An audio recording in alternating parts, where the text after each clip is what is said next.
नमस्कार दोस्तों। बीएड की परीक्षा की तैयारी कैसी चल रही है?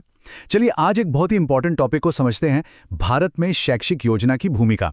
अब ये सब्जेक्ट सिर्फ एग्जाम में अच्छे मार्क्स लाने के लिए नहीं है, बल्कि ये समझने के लिए भी जरूरी है कि आज़ादी के बाद हमारी एजुकेशन सिस्टम ने देश को कैसे शेप किया। और हाँ, आप सब जो फ्यूचर टीचर्स बनने वाले हैं, आप इसी विरासत का हिस्सा हैं। कोठारी आयोग की एक बहुत ही पावरफुल लाइन है, जरा सोचिए इस पर। एक राष्ट्र का भाग्य उसकी कक्षाओं में बनता है। मतलब देश का भविष्य कहाँ तय होता है? क्लासरूम में। सिर्फ एक लाइन में एजुकेशन की इंपॉर्टेंस और नेशन बिल्डिंग में उसका रोल सब कुछ साफ हो जाता है। और यही यही वो गाइडिंग प्रिंसिपल था जिसने आज़ादी के बाद भारत की एजुकेशनल प्लानिंग को एक डायरेक्शन दिया। तो चलिए कहानी शुरू करते हैं आज़ादी के ठीक बाद से। सोचिए, साल है 1947। भारत अभी अभी आज़ाद हुआ है। हमारे सामने चुनौतियों का पहाड़ खड़ा था और इस नए भारत की नींव रखने के लिए सबसे मजबूत औजार क्या था? वो थी शिक्षा। ये तय हो चुका था कि एजुकेशन ही वो टूल बनेगा जिससे देश को खड़ा किया जाएगा। तो सवाल उठता है कि आज़ादी के वक्त हमें एजुकेशनल प्लानिंग की ज़रूरत पड़ी ही क्यों? देखिए, इसके कुछ बड़े कारण थे।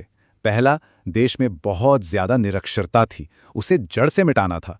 दूसरा, देश को मॉडर्न बनाना था, जिसके लिए हमें डॉक्टर्स, इंजीनियर्स, साइंटिस्ट चाहिए थे। और ये लोग कहाँ से आते? जाहिर है, एजुकेशन से। तीसरा, समाज में जो अंधविश्वास फैला हुआ था, उसे तर्क और विज्ञान की मदद से दूर करना था।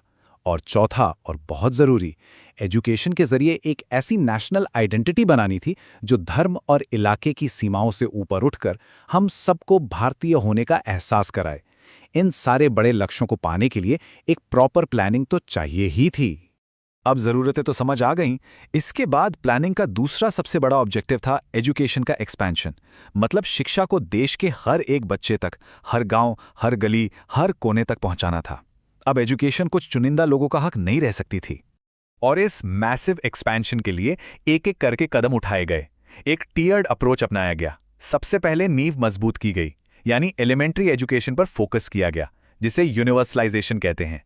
इसके लिए सर्व शिक्षा अभियान या एसएसए जैसे बड़े प्रोग्राम चलाए गए। जब नींव मजबूत हो गई तो फिर फोकस गया सेकेंडरी एजुकेशन पर। राष्ट्रीय माध्यमिक शिक्षा अभियान यानी आरएमएसए के जरिए स्कूल के इंफ्रास्ट्रक्चर को बेहतर बनाया गया। और आखिर में बारी आई हायर एजुकेशन की, जिसके लिए राष्ट्रीय उच्चतर शिक्षा अभियान यानी आरयूएसए के जरिए कॉलेजों और यूनिवर्सिटीज की क्वालिटी और रीच दोनों को बढ़ाने का काम किया गया। प्लानिंग का तीसरा एंड आई थिंक सबसे क्रूशियल एस्पेक्ट था इक्वालिटी ऑफ अपॉर्चुनिटी, यानी अवसर की समानता।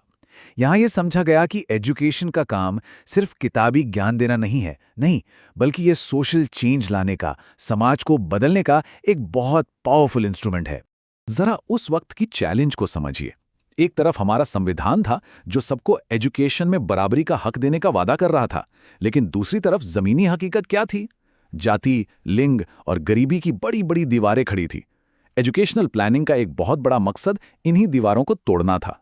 तो इस गैप को भरने के लिए, इस असमानता को मिटाने के लिए कई कॉन्क्रीट स्टेप्स लिए गए। जो वर्ग पीछे रह गए थे, उनके लिए रिजर्वेशन लाया गया। लड़कियों की पढ़ाई को बढ़ावा देने के लिए स्पेशल स्कीम्स बनाई गईं। और जो बच्चे आर्थिक रूप से कमजोर थे, उनके लिए स्कॉलरशिप शुरू की गईं। और जानते हैं इसका रिजल्ट क्या हुआ? ये किसी रेवोल्यूशन से काम नहीं था।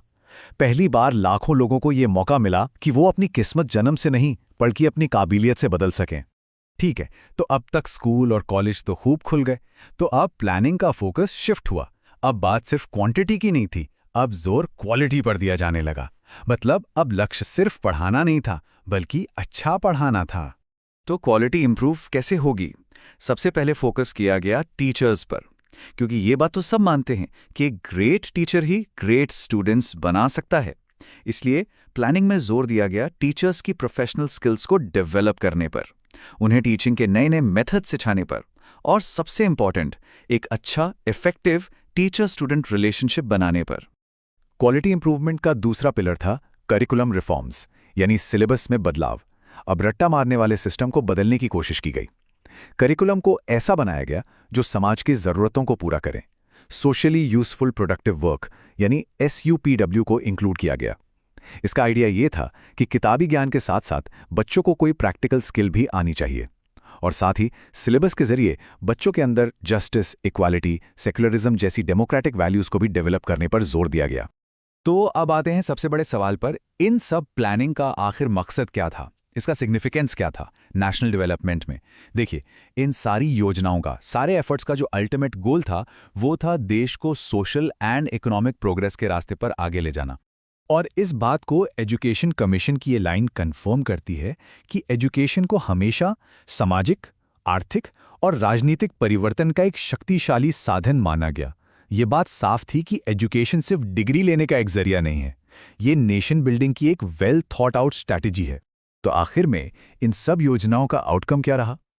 देखिए, साइंटिफिक और टेक्निकल नॉलेज से देश की इकोनॉमिक प्रोग्रेस तेज हुई। एजुकेशन ने लोगों की सोच बदली, जिससे समाज में पॉजिटिव चेंज आया।